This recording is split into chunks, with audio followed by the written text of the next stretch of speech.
आज हम पहुंचे हुए हैं उत्तर प्रदेश के जनपद महाराजगंज में।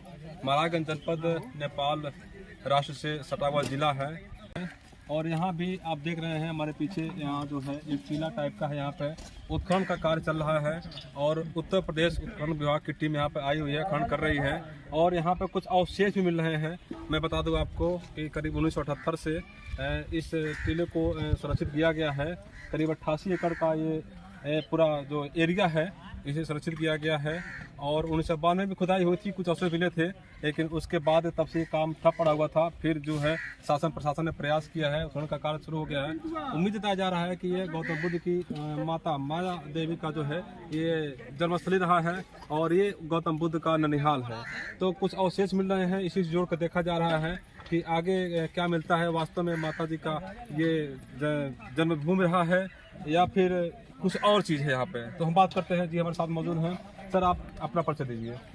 मैं डॉक्टर मनोज कुमार यादव, प्रभारी क्षेत्रीय पुरातत्व अधिकारी झांसी, उत्तर प्रदेश राज्य पुरातत्व विभाग के अंतर्गत ही मतलब झांसी मंडल भी आता है। इस समय हम वहाँ पे कार्यरत हैं और इस समय यहाँ पे जो पुरातात्विक जो उत्खनन हो रहा है तो इससे जो उद्घटित जो पुरावशेष है, हालांकि इसको बोला जा रहा है कि महामाया का मायका रहा है, तो उसके पीछे न जा करके हम साइंटिफिक बात करते हैं कि हमको जो फाइंडिंग मिलती है उस बेस पे हम निष्कर्ष निकालते हैं। तो आज के उत्खनन में जो हमको सुबह से फाइंडिंग मिली है ये सीलिंग बॉल है। ये सीलिंग बॉल है।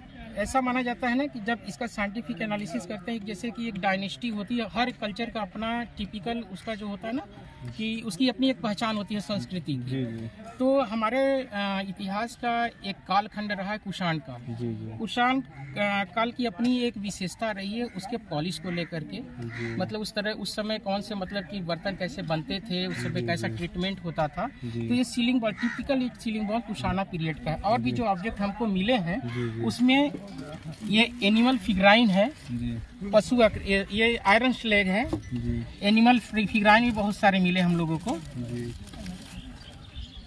ये जो है ये पशु आकृति है लेकिन खंडित अवस्था में है। ऊपर का जो ये स्लीप है, इस तरह के स्लीप हमको कुषाणा पीरियड में पात्रों पे मिलते हैं। ये टिपिकल कुषाणा पीरियड को ये इंडिकेट कर रहा है, इसका प्रतिनिधित्व कर रहा है। ये बैंगल है, आज के उत्खनन में हमको ये बैंगल भी मिला है और ये स्पाउट है।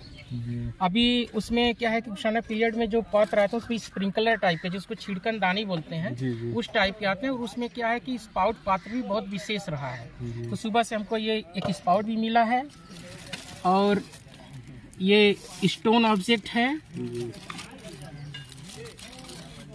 ये भी स्टोन ऑब्जेक्ट है और 2-3 और दिनेश कहाँ है आपके पास, लेकर आइए। तो ये जो कुषाण काल है, क्या ये गौतम बुद्ध के इतिहास से जुड़ा हुआ है? ये बहुत बाद का है। गौतम बुद्ध के बाद जैसे होता है क्या है कि एक संस्कृति रहती, संस्कृति के ऊपर कोई और आकर आवासित होता है और आवासित होता है, तो इसका एक कल्चर सीक्वेंस है। तो हम लोग अभी अपर डिपॉजिट पे हैं, जैसे जैसे नीचे चले जाएंगे उत्खनन करते जाएंगे तो उसका जो सस्पेंस है, उसका जो वो चीज़ है वो खुलता चला जाएगा। कितनी गहराई तक खुदाई की जानी है? ये क्या है कि हमारे पुरातत्व में एक टर्म से जब तक हमको नेचुरल सॉइल प्राकृतिक मृदा नहीं मिलती तब तक हम वो उत्खनन जारी रखते हैं। जब हमको प्राकृतिक मृदा मिल जाती है उसके बाद हम उत्खनन बंद कर देते हैं। फिर विशेषज्ञों के द्वारा सभी एक्सपर्ट बैठते हैं, वो सारे कल्चर जो संस्कृति है, जो कल्चरल डिपॉजिट है, उसका सारा एनालिसिस होता है। उस सारे हमारे जो एंटीक्विटी होती है, हमारी पॉटरी होती है, हमको जो फाइंडिंग होती है उसको रखने के बाद उसका एनालिसिस होता है। एनालिसिस होने के बाद उसका हाइपोथेटिकल मतलब पॉजिटिव हाइपोथेटिकल रहेगा, लिटरेरी और हमारी जो साइंटिफिक एनालिसिस उसके आधार पर हम जा करके उसका निष्कर्ष निकालते हैं। हम देख रहे हैं कि यहाँ पर 2 इंच 4 इंच इस तरह से खुदाई हो रही है, इसका क्या मतलब है? मतलब ये है कि हमारे पास जो ऑब्जेक्ट होते हैं बहुत ही बहुमूल्य होते हैं। हमारे लिए एक मृदा पात्र भी हमारे लिए बहुत वो मतलब विशेष होता है। और क्योंकि होता क्या है कि वो जो है किसी संस्कृति विशेष से संबंधित है, वो टूट फूट न जाए, उसके साथ कोई ऐसा न हो, इसलिए हम बहुत ही बारीकी खुदाई करते हैं और बारीकी खुदाई कर हम उसको पुट आउट बाहर निकालते हैं, फिर साफ सुथरा करके उसको हम अपने मतलब लेबोरेटरी तक ले जाते हैं। मान लीजिए कुषाण काल का ये जो मिल रहा है अवशेष, तो ये अगल बगल बहुत सारे गाँव हैं, वहाँ पे कुछ अवशेष अवशेष नहीं मिल रहे हैं, यही मिल रहे हैं, तो क्या वजह हो सकता है? नहीं, ऐसा क्या नहीं कोई है। राजमहल रहा होगा या कोई और चीज रहा होगा यहाँ पे? ये राजमहल रहा होगा नहीं रहा, हम अभी ये नहीं बता सकते जब जी। तक हमको पूर्णतः सारे अवशेष नहीं मिल जाते। जी जी। हमने आपसे पहले ही बोला कि सारा जब सब कुछ उद्घटित हो जाएगा, सारे पूजा अवशेष हमारे पास आ जाएंगे, तो सारे एक्सपर्ट, सारे हिस्टोरियन सब बैठेंगे, तब इसका एनालिसिस होगा, तो सब कुछ उसकी ऐतिहासिकता क्या है तब हम उसको पुष्ट कर पाएंगे। तो एक सवाल ये पैदा होता है कि ये जनपद जो है 888 गाँव का जो है जिला है, तो किसी गांव में इस तरह का नहीं देखने को मिलता, कोई टीला हो या कोई अवशेष मिल रहा हो, तो ये क्या खास बात होती है कि किसी निश्चित स्थान पर इस तरह के अवशेष मिलना शुरू हो जाते हैं?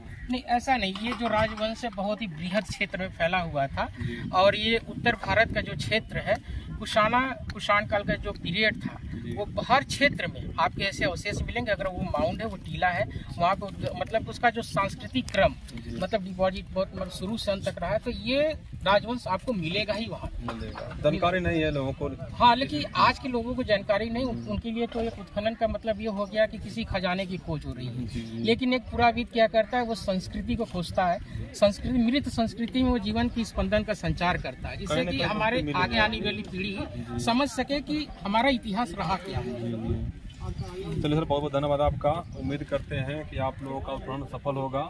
यहाँ लोगों की निगाहें गड़ी हुई हैं कि यहाँ उत्सुकता से लोग यहाँ